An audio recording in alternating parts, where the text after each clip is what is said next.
تو اس طوفانی بارش میں وہ اندھا دھند بھاگ رہی تھی۔ اسے ہر حال میں اس جلاد صفت انسان سے اپنی عزت بچانی تھی جو اس وقت اس کے پیچھے ہاتھ دھو کر پڑا تھا۔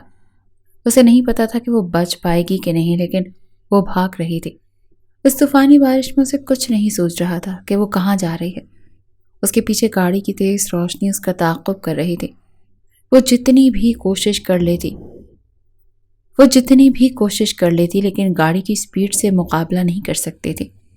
وہ بچاؤ بچاؤ کہہ رہی تھی کہ شاید کوئی اس کی مدد کو آ جائے، لیکن جس کے شکنجے میں وہ بری طرح سے پھنس چکی تھی وہاں سے رہائی ممکن نہیں تھی۔ کچھ ہی دیر میں جیپ اس کے پاس آ کر رکی تھی۔ وہی شخص بے تاثر چہرے کے ساتھ اور خون خوار آنکھوں کے ساتھ اسے دیکھ رہا تھا۔ مرحا کا دل بری طرح سے کانپا تھا۔ وہ جلدی سے وہاں سے دوسری جانب بھاگنے لگی، لیکن اس کی کلائی پکڑ چکا تھا۔ ایک ہتھ کڑی تھی، اس نے اس کی کلائی پکڑ کر پہنا کر فوراً سے بند کی تھی اور ہتھ کڑی کا دوسرا سرا اپنی جیب میں رکھے کنڈے کے اندر ڈال کر بند کیا۔ وہ کہنے لگا، بہت شوق ہے تمہیں بھاگنے کا، جتنا بھاگ سکتی ہو بھاگو، آج میں تمہیں بہت بھگاؤں گا اور تمہارا بھاگنے کا شوق میں پورا کر دوں گا۔ مت بھولو کہ شاویز خانزادہ تمہیں یہاں پر اپنا بدلہ لینے کے لیے لایا ہے، اور جب تک میں تم سے اپنا بدلہ نہ لے لوں تو میں چھوڑوں گا نہیں۔ یہ سن کر مرحا کی جان نکلی تھی۔ وہ کہنے لگی، میرا کوئی قصور نہیں ہے، تم میرے ساتھ زیادتی کر رہے ہو۔ وہ کہنے لگا، شاویز خانزادہ کا ایک ہی اصول ہے، مرحا بی بی، عزت کا بدلہ عزت۔ ہمارے خاندان کی عزت کے ساتھ جو کھلواڑ تم نے کیا ہے اس کا خمیازہ بھی سود سمیت تم مجھے دو گی۔ وہ کہنے لگی، میرا کوئی قصور نہیں ہے، اس لیے میں تمہارے بدلے کا سامان بھی نہیں بنوں گی۔ میں مر جاؤں گی شاویز خانزادہ، لیکن تمہاری ہوس کا سامان کبھی نہیں بنوں گی۔ نفرت کرتی ہوں، شدید نفرت ہے تم سے مجھے۔ وہ ہنستے ہوئے کہنے لگا، تو میں کون سا محبت میں پاگل ہو کر تمہیں لے کر آیا ہوں؟ میرے لیے تم ایک ٹیشو پیپر سے زیادہ اہمیت نہیں رکھتی۔ تم استعمال کروں گا اور پھر پھینک دوں گا۔ شاویز خانزادہ کسی کا ادھار نہیں رکھتا۔ یہ کہہ کر اس نے اپنی جیب کو سٹارٹ کیا اور اپنی جیپ چلانی شروع کر دی۔ مرحا کے ہاتھ میں ہتھ کڑی بندھی تھی اور وہ گاڑی کے ساتھ بھاگنے پر مجبور تھی۔ وہ شخص پتھر کا دل اپنے سینے میں رکھتا تھا۔ اپنی جیپ کی سپیڈ آہستہ آہستہ سے اس نے بڑھانی شروع کر دی۔ تیز طوفانی بارش میں خود بھی بھیگ چکا تھا اور گاڑی کے ساتھ ساتھ بھاگنا اس کے لیے ممکن نہیں تھا۔ بہت جلدی اس کا سانس پھولنے لگا۔ جیسے جیسے جیپ کی سپیڈ بڑھ رہی تھی مرحا کے پاؤں شل ہونے لگے، لیکن وہ بھاگنے پر مجبور تھی۔ وہ کہنے لگی، کس قسم کے انسان ہو تم تو انسان نہیں، تم جانور ہو۔ یہ کہنا تھا کہ اس نے سپیڈ اور بڑھا دی۔ میرا کہنے لگی، مجھے مار ڈالو، مجھے زہر دے دو، پر میرے ساتھ یہ ظلم نہ کرو، روکو گاڑی کو، خدا کے لیے مجھے چھوڑ دو۔ جب اس نے دیکھا کہ وہ مزید بھاگ نہیں پائے گی اور گر جائے گی تو اس نے جیپ کو بریک لگائی۔ اس وقت مرحا بھاگ بھاگ کر نڈھال ہو چکی تھی۔ بری طرح اس کا سانس پھول رہا تھا۔ شاویز نے آگے بڑھ کر اس کی کلائی پکڑی اور اسے اپنے برابر والی سیٹ پر دھکا دے دیا۔ وہ پھوٹ پھوٹ کر رونے لگی تو وہ کہنے لگا، آئندہ بھاگنے کی کوشش کی تو یاد رکھنا، اس سے زیادہ برا سلوک کروں گا تمہارے ساتھ۔ 3 دن سے وہ اس کی قید میں تھی اور 3 دن سے اس نے اس کمرے میں بند رکھا تھا۔ آج موقع پا کر وہ بھاگ گئی تھی، لیکن پکڑی گئی تھی۔ اس کی پہنچ سے بھاگنا مرحا کے لیے ممکن نہیں تھا، یا یوں کہیں کہ بہت مشکل تھا۔ وہ کچھ بھی کر سکتی تھی، پر اس کی ہوس کا نشانہ نہیں بننا چاہتی تھی۔ لیکن شاویز کہہ رہا تھا کہ آج اسے بخشے گا نہیں، اسے برباد کر دینا چاہتا تھا۔ اسے ایسی سزا دینا چاہتا تھا کہ وہ پل پل تڑپنے پر مجبور ہو جائے۔ اس کی زندگی میں آہیں اور سسکیاں بھر دینا چاہتا تھا۔ گاڑی واپس اس کے فارم ہاؤس میں آ چکی تھی، جہاں سے باہر نکلنا مرحا کے لیے ناممکن تھا۔ وہ روئی جا رہی تھی، اپنا ہاتھ ہتھ کڑی سے کھینچنے کی کوشش کر رہی تھی۔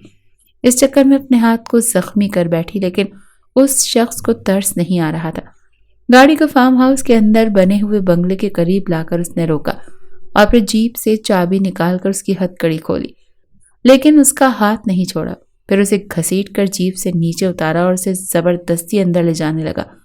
وہ بار بار کہہ رہی تھی، شاویز مجھے چھوڑ دو، میں مر جاؤں گی لیکن تمہاری سنگت میں کوئی بھی ناجائز تعلق نہیں بناؤں گی۔ وہ کہنے لگا، ٹھیک ہے، تم مجھے روک سکتی ہو تو روک لو۔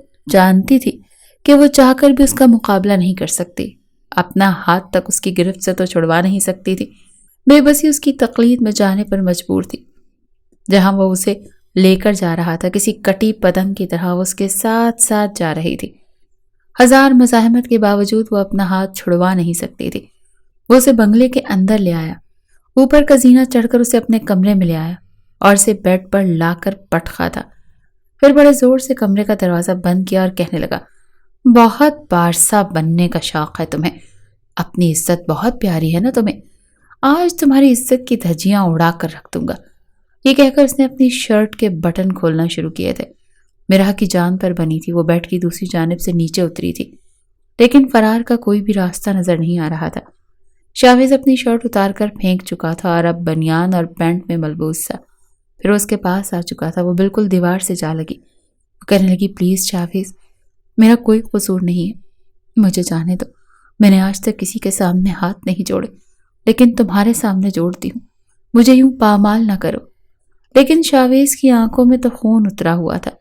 اس نے میرا کا دوپٹہ کھینچ کر ایک طرف پھینکا اور اس کے دونوں ہاتھوں کو اپنے ہاتھوں کو جکڑا اور دیوار کے ساتھ لگا دیا۔ اب اسے مکمل طور پر بے بس کر چکا تھا۔ اس نے آنکھیں بند کر لی، کہنے لگی، میں تمہیں کبھی معاف نہیں کروں گی۔ وہ بے بسی کے مارے رو رہی تھی جب وہ اس کے کاندھے پر اپنے لب رکھ چکا اور پھر، مرہا میں کچھ نہیں جانتی، تم لازمی میری سالگرہ پر آؤ گی۔ دیکھو رمشا، تم جانتی ہو میرے لیے آنا ممکن نہیں ہے۔ تمہارا گھر میرے گھر سے بہت دور ہے اور جہاں تم رہتی ہو وہاں کنوینس کا بھی مسئلہ ہو جاتا ہے۔ اب میں تمہاری طرح امیر تھوڑی ہوں جو میرے گھر کے باہر گاڑی کھڑی ہے، ڈرائیور بیٹھا ہوا ہے اور میرا منتظر ہے کہ بیگم صاحبہ نے کب جانا ہے اور کب کہاں جانا ہے۔ رمشا یہ سن کر ذرا سا مسکرائی اور پھر کہنے لگی، لیکن میرے پاس تو ڈرائیور ہے نا، میں بھیج دیتی ہوں۔ لیکن میرا کہنے لگی، نہیں، اچھا نہیں لگتا، تمہاری ہی سالگرہ پر تمہاری ہی گاڑی میں بیٹھ کر آؤں گی تو کتنی بری بات ہے۔ تم چھوڑو نا یار، وہاں تمہارے ہائی سٹینڈرڈ کے لوگ آئے ہوں گے اور تمہیں پتا ہے کہ میں ایک لوئر سٹینڈرڈ کی لڑکی ہوں۔ پتا نہیں تم نے مجھ سے کیوں دوستی کر لی اور کیوں میری دوستی کو اس حد تک نبھانا چاہتی ہو۔ وہ کہنے لگی، تم مجھے بہت اچھی لگتی ہو، میرا بس چلے تو تمہیں ہمیشہ کے لیے اپنے گھر لے آؤں۔ میرا کہنے لگی، اچھا، زیادہ فری ہونے کی ضرورت نہیں ہے، میں بابا سے کہتی ہوں وہ مجھے چھوڑ دیں گے، لیکن دیکھو میں صرف 2 گھنٹے کے لیے آؤں گی۔ میرا کی بات سن کر رمشا کہنے لگی، تم آؤ تو پھر واپسی تو مجھ پر چھوڑ دو، میں واپسی کا انتظام کروا دوں گی، فکر مت کرو۔ میرا کب سے اپنی الماری میں منہ دیے اپنے کپڑوں کو الٹ پلٹ کر دیکھ رہی تھی۔ وہ بے حد پریشان تھی جب اس کی والدہ کمرے میں آئی اور کہنے لگی، کیا دیکھ رہی ہو؟ تمہارے بابا کہہ رہے ہیں بس آدھے گھنٹے تک ہی وہ نکلیں گے، تمہیں تمہاری دوست کے گھر بھی چھوڑ دیں گے، پھر انہیں آگے کسی کام پر جانا ہے، جلدی کرو۔ میرا نے کہا، امی کیا کروں، کیا پہنوں، دیکھیں تو ایک بھی جوڑا ایسا نہیں ہے جو اس کی سالگرہ کے حساب سے اچھا لگے۔ اس کی والدہ نے کہا، اتنی پیاری کڑھائی والے جوڑے تو ہیں، پہن جاؤ کوئی بھی، یا پھر ایسی امیر زادیوں سے دوستی ہی نہ پالا کرو۔ بڑی مشکل سے مرہا کو ایک سوٹ ایسا لگا جو وہ پہن کر رمشا کی سالگرہ پر جا سکتی تھی۔ پھر اپنا گلک توڑا اور پیسے نکال کر گننے لگی۔ پچھلے 6 ماہ میں وہ پیسے جمع کر رہی تھی۔ رمشا کو تحفہ تو اس نے دینا ہی تھا، لیکن ارادہ یہی تھا کہ کالج میں دے دے گی، لیکن اس نے اپنی دوستی کی قسمیں دے کر اسے اپنی برتھ ڈے میں بلا لیا تھا۔ تقریباً 4000 اس کے گلک سے نکلے تھے جو اسے صرف رمشا کے تحفے کے لیے کم لگ رہے تھے۔ اسے بہت قیمتی تحائف دیتی تھی، وہ 100 بار انکار کرتی لیکن وہ اپنی ضد کی پکی تھی۔ کہتی تھی کہ میں نے تمہارے لیے خریدا ہے، تم نہیں لوگی تو کچرے میں پھینک دوں گی۔ پھر ناراض ہو کر دکھانے لگتی تو مرہا اس کا دیا ہوا تحفہ لینا ہی پڑتا تھا۔ وہ جلدی سے تیار ہو کر میک اپ کے نام پر وہ صرف ہلکی سی لپسٹک لگاتی تھی اور آنکھوں میں کالا کاجل، رنگت ویسی اس کی گوری تھی۔ اس نے بس کان میں چھوٹے چھوٹے ٹاپس پہنے اور اپنے بابا کے ساتھ سب سے پہلے مال میں گئی تھی۔ وہاں سے رمشا کے لیے خوبصورت سی گھڑی خریدی اور پیک کروا کر اس کے گھر پہنچ گئی۔ جانتی تھی کہ سب سے سستا تحفہ اسی کا ہوگا، لیکن اس سے زیادہ اس کی گنجائش تھی بھی نہیں۔ اس کے والد اسے بنگلے کے گیٹ تک چھوڑ کر جا چکے تھے۔ چوکیدار اسے جانتا تھا، اسی لیے دروازہ کھول چکا تھا۔ جب وہ اندر آئی تو سب مہمان آ چکے تھے اور رمشا بہت پیاری لگ رہی تھی، بے حد خوبصورت۔ اس کے کالج کی اور بھی بہت سی دوستیں ہوئی تھیں وہاں، اور رمشا کے خاندان کی بھی لوگ شامل تھے۔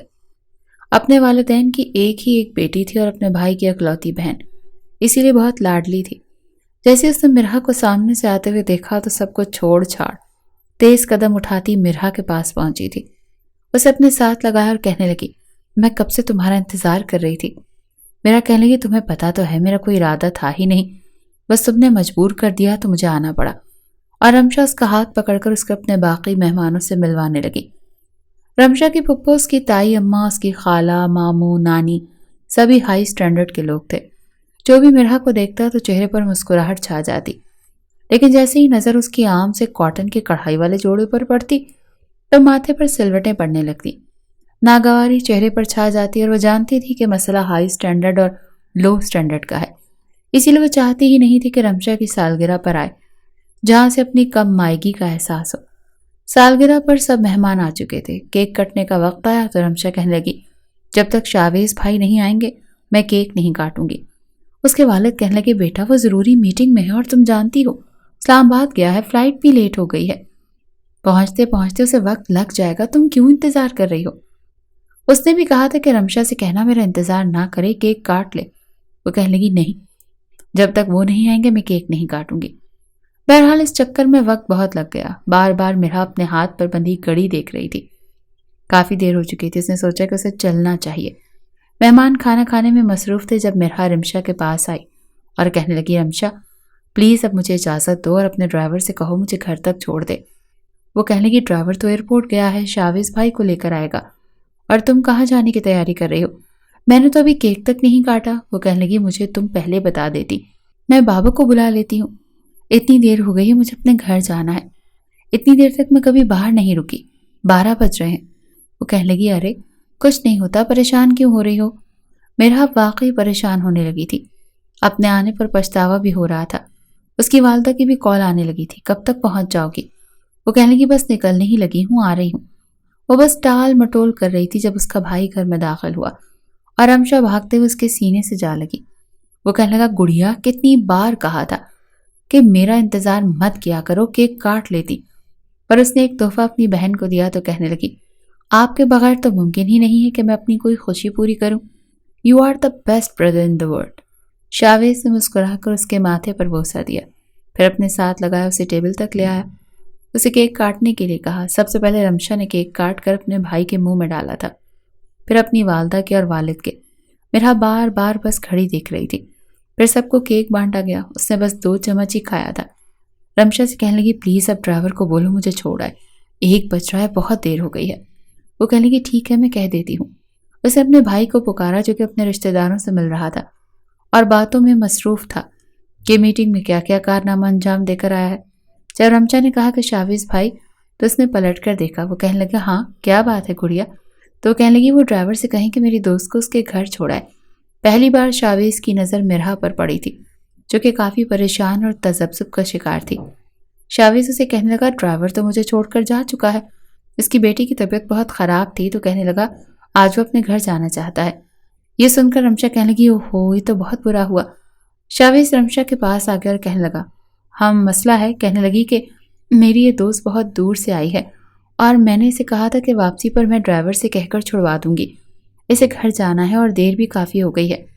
کہنے لگا اچھا کوئی مسئلہ نہیں، میں چھوڑ دیتا ہوں، بس کیک کھا لوں، اپنی دوست کو بولو کہ انتظار کر لے۔ مرحا تو پہلے ہی اس کے پچھتا رہی تھی، وہ کئی بار فون پر اپنی ماں سے اچھی خاصی ڈانٹ سن چکی تھی۔ کہنے لگی مجھے انتظار نہیں کرنا، آپ پلیز آ کر کیک کھا لیجیے گا، مجھے گھر جانا ہے، 1 بج رہا ہے۔ اس کی بات سن کر شاویز کے ماتھے پر بل پڑے تھے۔ پہلی نظر میں اسے مرحا بد لحاظ اور بدتمیز سی لڑکی لگی تھی۔ وہ کہنے لگا اگر آپ کو اتنا ہی وقت کا مسئلہ تھا تو مت رکتی یہاں، اپنے گھر ہی رہتی۔ وہ کہنے لگی مجھے کوئی شوق نہیں تھا رمشا، میں نے تم سے کہا بھی تھا نا کہ مجھے نہیں آنا، میں تمہیں کالج میں تمہارا گفٹ دے دوں گی، اب بتاؤ میں کیا کروں، میں اور لیٹ ہو جاؤں گی، اور ہمارے محلے میں اتنی دیر تک لڑکیاں باہر نہیں رہتی، اور جو رہتی ہیں انہیں کوئی اچھا نہیں سمجھتا۔ یہ سن کر شاویز نے اسے تعجب سے دیکھا تھا، کہنے لگا بڑا عجیب معاملہ ہے آپ کا، آج کے دور میں بھی لوگ ایسا سوچتے ہیں کہ دیر سے لڑکی کیوں آئی ہے، اور محلے والوں کو کیا لگے کہ کون کب آ رہا ہے کب جا رہا ہے، ہر ایک اپنے گھر میں دیکھتا ہے، یا کسی کو فرصت نہیں ہے ایک دوسرے کے گھروں میں جھانکتا رہے کہ کسی کی بیٹی کب آتی ہے کب جاتی ہے۔ شاویز کی بات سن کر مرحا اس کی آنکھوں میں دیکھ کر کہنے لگی ہمارے محلوں میں ہوتا ہے، جہاں سے میں آئی ہوں وہاں لوگوں کی نظریں اپنے گھروں میں کم اور پڑوس میں زیادہ رہتی ہیں۔ پھر رمشا سے کہنے لگی رمشا میں کچھ نہیں جانتی، مجھے تم گھر چھڑواؤ اور آئندہ میں کبھی نہیں آؤں گی۔ کہنے لگی پلیز شاویز بھائی آپ اسے چھوڑ رہے ہیں کہ نہیں؟ وہ کہنے لگی کیا مطلب چھوڑ رہے ہیں؟ تم میرے ساتھ چلو گی، میں تمہارے بھائی کے ساتھ اکیلی نہیں جاؤں گی۔ تم نے کہا تھا تم ڈرائیور کے ساتھ بھی مجھے اکیلا نہیں بھیجو گی، تم میرے ساتھ مجھے چھوڑو گی۔ میرا کو اب رمشا پر بھی غصہ آ رہا تھا کہ اس نے کہا کیا تھا اور اب اپنی بات سے مکر رہی تھی۔ کہنے لگی میں ضرور تمہارے ساتھ جاتی، لیکن میری خالہ دوسرے شہر سے آئی ہیں اور کچھ ہی دیر میں انہوں نے واپس جانا ہے، مجھے ان کے ساتھ بیٹھنا ہے، ٹائم سپینڈ کرنا ہے، پلیز مرہا۔ مرہا کو رمشا کی بات سن کر غصہ آنے لگا، دل ہی دل میں سوچ رہی تھی کہ اسے آنا ہی نہیں چاہیے تھا۔ اسے کیا پتا تھا کہ یہ سب ہو جائے گا۔ دونوں ہی فائنل میں پڑھتی تھی اور کچھ مہینے میں پیپر ہونے والے تھے۔ پہلے وہ کبھی بھی رمشا کے گھر نہیں آئی تھی، ہمیشہ اسے کالج میں تحفہ دے دیا کرتی تھی۔ ان کا پچھلے 4 سال کا ساتھ تھا، رمشا کئی بار اس کے گھر آ چکی تھی، اس کی سالگرہ پر اسے قیمتی تحفے بھی دے چکی تھی، اسی لیے اسے آنا پڑا۔ لیکن اب مسئلہ جانے کا بن گیا تھا۔ اس کے بھائی نے اپنے ہاتھ میں پکڑی کیک کی پلیٹ رمشا کو پکڑا دی اور کہنے لگا چلیں آ جائیں، چھوڑ کر آؤں میں آپ کو۔ اور رمشا کی طرف دیکھنے لگی اور کہنے لگی تم بھی ساتھ چلو۔ وہ کہنے لگا کیا مطلب ہے آپ کا، میں راستے میں آپ کو کچا کھا جاؤں گا یا آپ کو لے کر کہیں بھاگ جاؤں گا؟ محترمہ، میں اس وقت بہت تھکا ہوا آیا ہوں، میرا بالکل بھی موڈ نہیں ہے کہ میں دماغ کھپائی کروں۔ آپ نے چلنا ہے تو چلیں، ورنہ اگر میں نے چھوڑنے سے انکار کر دیا تو پوری رات آپ کو یہیں گزارنی پڑے گی، کیونکہ میرے انکار کو کوئی اقرار میں بدل نہیں سکتا۔ یہ سن کر وہ تھوڑی سی گھبرائی، اسی لیے بنا شاویز کا انتظار کیے وہ باہر کی جانب چل پڑی۔ شاویز نے گہری سانس لی تھی، ابھی اپنی میٹنگ ختم کر کے ایمرجنسی میں اسلام آباد سے کراچی آیا تھا، کیونکہ رمشا کی سالگرہ تھی اور وہ صبح سے اسے فون کر کے تنگ کر رہی تھی کہ بھائی اگر آپ نہیں آئے تو میں کبھی زندگی میں آپ سے بات نہیں کروں گی۔ وہ اپنی بہن کو ناراض نہیں کرنا چاہتا تھا۔ جیسے ہی وہ باہر آیا چوکیدار سے کہنے لگا دروازہ کھولو جلدی سے، پھر گاڑی کی ڈرائیونگ سیٹ پر بیٹھ گیا۔ مرہا پیچھے کا دروازہ کھول کر بیٹھ گئی، وہ بے حد پریشان تھی، ابھی بھی اپنی گھڑی کی طرف دیکھ رہی تھی۔ جیسی گاڑی مین روڈ پر آئی شاویز کہنے لگا جی بتائیے کہاں جانا ہے آپ نے؟ مرہا نے اپنا ایڈریس بتایا جو کہ اس کے گھر سے کافی دور تھا۔ اس نے گہری سانس لی اور گاڑی کی سپیڈ بڑھا دی۔ وہ چاہتا تھا کہ جلد از جلد اس لڑکی کو اس کے گھر پہنچا دے، لیکن گاڑی کا انجن بہت جلدی گرم ہو چکا تھا، اسی لیے آدھے راستے میں جا کر رک گئی، اور جہاں رکی تھی وہاں پر سناٹا تھا۔ رات کا 1:30 بج رہا تھا۔ یہ دیکھ کر مرہا کی جان نکلی تھی۔ اسے اپنے کالج کی لڑکیوں سے کئی ایسے قصے سنے تھے کہ لڑکے جان بوجھ کر سناٹے والی جگہ پر گاڑی کھڑی کر دیتے ہیں، اور امیر لڑکے تو ویسے ہی عیاش ہوتے ہیں، مڈل کلاس لڑکیوں کو اپنی عیاشی کا سامان بناتے ہیں۔ اس طرح کے کئی وسوسے اب اس کے دماغ میں گھومنے لگے، اور رمشا پر تو وہ بھروسہ کر سکتی تھی لیکن اس کے اکڑو بھائی پر ہرگز نہیں۔ شاویز بار بار گاڑی سٹارٹ کر رہا تھا پر سٹیئرنگ پر اس نے زور سے ہاتھ مارا۔ کہنے لگا کیا مصیبت ہو گئی؟ کہنے لگی آپ نے گاڑی یہاں پر کیوں کھڑی کی ہے؟ وہ پہلے ہی تپا بیٹھا تھا، پہلے میٹنگ سے سر کھپایا، پھر سفر، اور اب اس لڑکی کے گھر تک چھوڑنے کی مصیبت۔ اس نے پیچھے پلٹ کر دیکھا اور کہنے لگا شوقیہ کھڑی کی ہے کیونکہ مجھے رات کو خوار ہونے کا بہت شوق ہے۔ اس نے یہ بات تنزیہ کی تھی۔ یہ کہہ کر اس نے ڈرائیونگ سیٹ کا دروازہ کھولا، بڑی زور سے بند کیا اور سامنے کا بونٹ کھول کر دیکھنے لگا۔ گاڑی بہت گرم تھی۔ اس نے جب اندر دیکھا تو پانی کی بوتل بھی موجود نہیں تھی۔ کہنے لگا شٹ، پھر ادھر ادھر دیکھنے لگا کہ کہیں سے پانی کا کوئی انتظام ہو جائے، لیکن سناٹا مچا ہوا تھا، ساری دکانیں بند تھیں۔ پھر مرہا کو بھی اکیلا چھوڑ کر نہیں جا سکتا تھا۔ وہ بھی گاڑی سے نیچے اتر گئی اور کہنے لگی اگر آپ کی گاڑی میں کوئی مسئلہ تھا تو آپ کو پہلے ٹھیک کروانا چاہیے تھا، رات کے 2 بجنے والے ہیں، مجھے گھر جانا ہے۔ وہ کہنے لگا ایک دم چپ ہو جاؤ، میرا پہلے ہی میٹر شارٹ ہے، یہ نہ ہو کہ میں تمہیں کھری کھری سنا دوں۔ اتفاق تھا کہ وہیں سے ایک گاڑی گزر رہی تھی۔ اس نے ہاتھ کے اشارے سے گاڑی کو روکا۔ اس گاڑی میں ایک فیملی تھی۔ وہ کہنے لگا آپ کے پاس اگر پانی کی بوتل ہے تو پلیز دے دیں، میری گاڑی کافی ہیٹ اپ ہو گئی ہے، سٹارٹ نہیں ہو رہی۔ اس شخص نے پانی کی بوتل شاویز کو پکڑائی اور پھر کہنے لگے اگر کوئی مسئلہ ہے تو آپ بتا دیں۔ وہ کہنے لگا نہیں، سمجھ نہیں آ رہا کیا مسئلہ ہے۔ وہ نوجوان گاڑی سائڈ پر کھڑی کر کے باہر نکل آیا۔ مرہا گاڑی سے ٹیک لگائے کھڑی تھی، بار بار اپنی گاڑی دیکھ رہی تھی۔ موبائل پر اس کی والدہ کی کال آ رہی تھی۔ فون اٹھا کر کہنے لگی اماں آ رہی ہوں، گاڑی خراب ہو گئی ہے، کیا کروں میں؟ مجھے پتا ہے اڑ کر تو نہیں آ سکتی نا اب، پتہ نہیں کیا مصیبت ہے، آج کا دن ہی میرے لیے منحوس ہے، مجھے جانا ہی نہیں چاہیے تھا۔ شاویز اس کی باتیں سن رہا تھا۔ بہرحال اس نے کہا کچھ نہیں۔ وہ نوجوان بھی اس کے ساتھ مل کر اس کی گاڑی کا مسئلہ دیکھنے لگا۔ پھر کہنے لگا اسے 15 منٹ بعد ہی سٹارٹ کیجیے گا ورنہ یہ دوبارہ ہیٹ اپ ہو جائے گی اور خود بند ہو جائے گی۔ یہ سن کر مرہا کہنے لگی میں اتنی دیر انتظار نہیں کر سکتی۔